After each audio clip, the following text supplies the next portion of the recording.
It could have all ended in the early rounds, when Carlos Alcaraz collapsed on the court, clutching his ankle. But he didn't walk away. He rose, turned pain into fuel, and, in the Tokyo final, delivered tennis that made the crowd believe in miracles. This wasn't just a victory, it was a statement. Alcaraz has come to rule. Carlos Alcaraz's path to the Tokyo crown was anything but smooth, and that's exactly what made it unforgettable. The story began with doubt and fear. When a twisted ankle left him lying on the court, the audience frozen in silence, thinking they were watching the early end of a champion's run. But for Alcaraz, that moment was not the end, it was the spark. From the very next match, he stepped onto the court with a defiant fire in his eyes, chasing every ball, refusing to show weakness. Each victory carried the weight of survival, each point a reminder that greatness isn't built on comfort, but on resilience.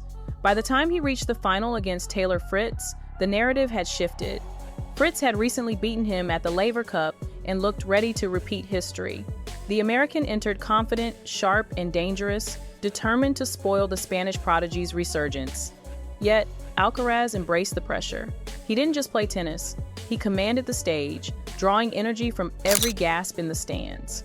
With every forehand like a cannon shot and every drop shot like a dagger, he turned the match into a showcase of instinct and willpower.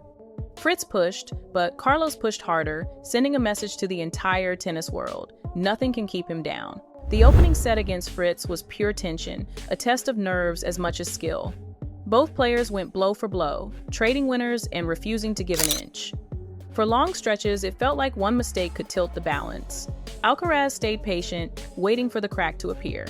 And when it did, he pounced, securing the crucial break with a fearless forehand down the line that had the Japanese crowd on its feet. 6-4 for the Spaniard, but the job was far from finished. Fritz, stubborn and resilient, came back in the second set with heavy serves and aggressive returns, showing why he has become one of the most reliable American threats on tour. But Alcaraz had entered a different zone. Every point was played with purpose, every rally with the intensity of a man who refused to leave empty-handed. Even when Fritz called for medical attention, Carlos didn't let the pause break his rhythm. Instead, he used it as fuel, accelerating the pace, dictating with brutal forehands, and rushing the net at key moments. The pressure was relentless, and soon Fritz began to falter. Another 6-4 sealed the title, and in just over 90 minutes, Alcaraz had transformed a potentially dangerous final into yet another chapter of dominance. Yet, the scoreboard alone doesn't capture the essence of Tokyo. What made this victory unforgettable was the epic narrative behind it. Alcaraz was not just playing against Fritz, he was battling his own body, his own doubts, and the weight of expectation that follows him everywhere. That ankle injury in the opening rounds could have derailed the entire campaign. For long minutes, fans saw him sprawled on the ground, face twisted in pain, whispers of withdrawal spreading like wildfire. But when he stood up and kept going, it became clear. This was more than tennis, this was survival. His declaration, "I feel like I can handle everything," turned into the mantra of the tournament, a line that echoed across headlines and social media. Fans began to see him not just as a young star, but as an unstoppable force, someone who embodies the warrior spirit of champions. That resilience carried into every match, into every fight for points that looked impossible, into every rally that seemed lost, until Alcaraz found a way to flip it. Tokyo became proof that legends are not made when things go smoothly, they are forged in the fire of adversity, and Carlos embraced the flames like few before him. But the Tokyo final wasn't only about resilience, it was also about character, and Carlos showed a new edge the world couldn't ignore. For years, fans admired his humility and calm smile, but in Japan, we witnessed a more fiery side of the Mercian. At one point, frustrated by time warnings from chair umpire Fergus Murphy, Alcaraz snapped, "Have you ever even played tennis in your life?" The phrase spread instantly across social media, sparking debates about respect, passion, and the role of authority in modern tennis. Some criticized him for arrogance, others celebrated him for refusing to bow to pressure. What became clear is that Alcaraz is evolving not just as a player, but as a personality who generates conversation beyond the court. Nadal represented calm discipline, Federer embodied elegance, Djokovic brought defiance, and now Alcaraz is carving his own image: bold, explosive, unpredictable. That edge is what makes him must-watch entertainment. Against Fritz, every shout, every fist pump, every glare at the umpire made the match feel electric. He wasn't just playing tennis, he was commanding attention, demanding that the world recognize this wasn't a future promise, but the present reality of the sport.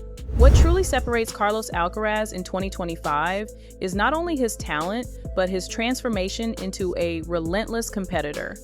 In earlier seasons, he could get carried away by nerves, sometimes losing focus in the decisive moments. But Tokyo proved that those days are behind him. The nervous energy that once cost him points has now become fuel, igniting his game instead of breaking it. In the final, when Fritz pressed hard in the second set and threatened to turn the tide, Alcaraz didn't panic, he elevated. Every serve was delivered with purpose, every rally built step by step until the pressure crushed his opponent. His maturity is evident, calm in the face of chaos, ruthless when the window of opportunity opens. And the numbers speak volumes. Out of 31 finals in his career, he has now won 24, a staggering conversion rate that rivals the all-time greats. Finals aren't for playing, they're for winning, he once said, and he keeps living by that rule. Tokyo added another line to his legacy. 10 finals reached this season, 9 in a row, and 8 titles collected. It's not just dominance, it's consistency at a level we only saw during the golden years of the Big Three. The sheer volume of victories in 2025 is staggering. From Rotterdam to Monte Carlo, Rome, Roland Garros, Queens, Cincinnati, the US Open, and now Tokyo, Alcaraz has turned nearly every tournament into his personal stage. His record since April, 52 wins and only 3 losses, echoes the most dominant seasons of Nadal, Federer, and Djokovic. Yet, with a style that is uniquely his own, he doesn't just grind opponents down, he dazzles them into submission. One moment he unleashes a forehand that feels like a rocket, the next he floats a delicate drop shot that dies inches from the net. In Tokyo, he blended power with artistry so seamlessly that even the usually reserved Japanese crowd couldn't stay seated, rising repeatedly to applaud moments that felt like magic. What makes it even more remarkable is that he achieved this while carrying the pressure of being the sport's new face, the man expected to fill the void left by legends. And instead of crumbling, he has embraced it. Every victory strengthens the image of an athlete not simply winning matches, but reinventing what tennis looks like in the modern era. With each tournament, Alcaraz isn't just competing, he's rewriting history. Beyond the trophies and statistics, what Tokyo truly cemented was the evolution of Carlos Alcaraz from prodigy to living myth.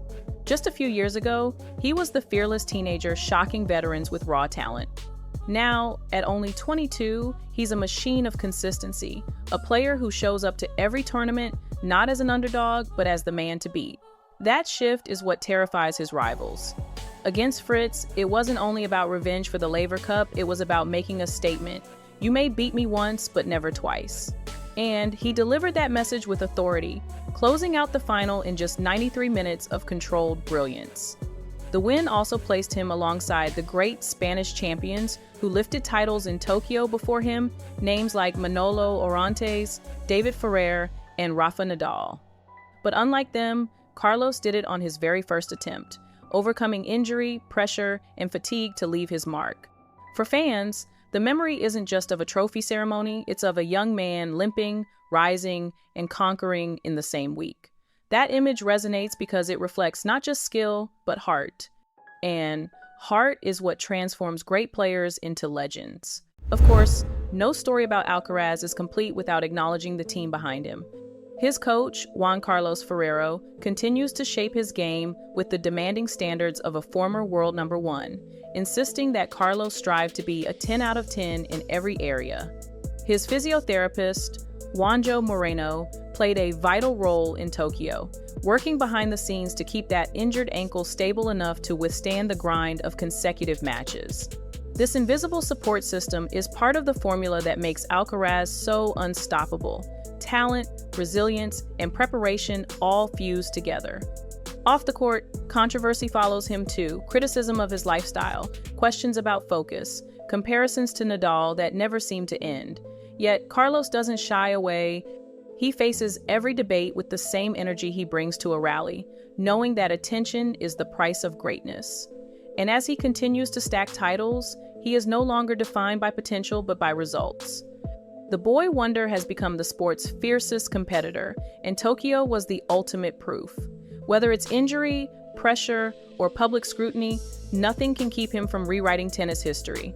Tokyo was not just another tournament win for Carlos Alcaraz, it was the ultimate confirmation that a new era in tennis has already begun.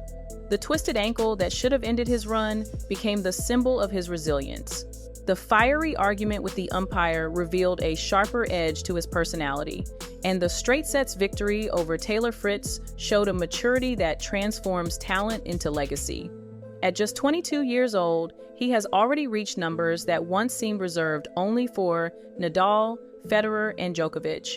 8 titles in a single season, 24 overall, and a finals record that puts him in the rarest company. Yet, what makes Alcaraz so captivating is not the stats, but the contradictions. Humble yet explosive, joyful yet ruthless, respectful yet rebellious. Fans see in him both the discipline of Nadal and the fire of Djokovic, mixed with a style entirely his own. He doesn't want to be the next Nadal, he wants to be the first Alcaraz. And in Tokyo, he proved that mission is well underway. The question now is no longer if he will join the pantheon of tennis immortals, but how soon,